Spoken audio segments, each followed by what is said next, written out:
Deuteronomy chapter 11. Rewards for obedience.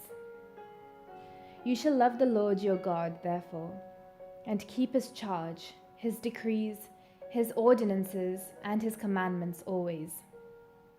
Remember today that it was not your children who have not known or seen the discipline of the Lord your God, but it is you who must acknowledge his greatness, his mighty hand, and his outstretched arm, his signs and his deeds that he did in Egypt to Pharaoh, the king of Egypt, and to all his land, what he did to the Egyptian army, to their horses and chariots, how he made the water of the Red Sea flow over them as they pursued you, so that the Lord has destroyed them to this day.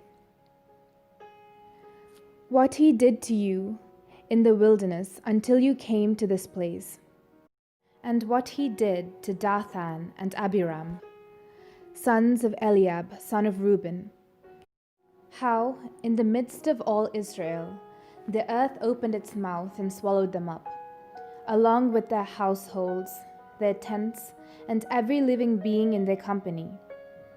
For it is your own eyes that have seen every great deed that the Lord did. Keep then this entire commandment that I am commanding you today, so that you may have strength to go in and occupy the land that you are crossing over to occupy, and so that you may live long in the land that the Lord swore to your ancestors to give them and to their descendants, a land flowing with milk and honey. For the land that you are about to enter to occupy is not like the land of Egypt, from which you have come, where you sow your seed and irrigate by foot like a vegetable garden. But the land that you are crossing over to occupy is a land of hills and valleys, watered by the rain from the sky, a land that the Lord your God looks after. The eyes of the Lord your God are always on it, from the beginning of the year to the end of the year. If you will only heed his every commandment that I am commanding you today, loving the Lord your God and serving him with all your heart and with all your soul, then he will give the rain for your land in its season, the early rain and the later rain, and you will gather in your grain, your wine and your oil, and he will give grass in your fields for your livestock, and you will eat your fill.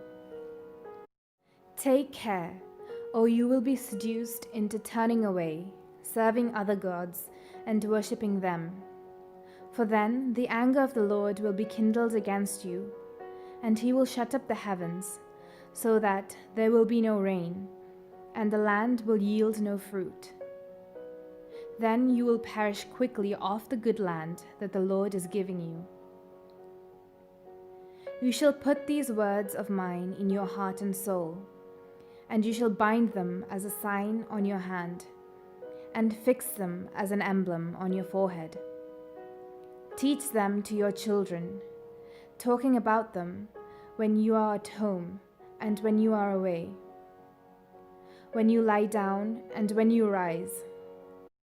Write them on the doorposts of your house and on your gates, so that your days and the days of your children may be multiplied in the land that the Lord swore to your ancestors to give them, as long as the heavens are above the earth.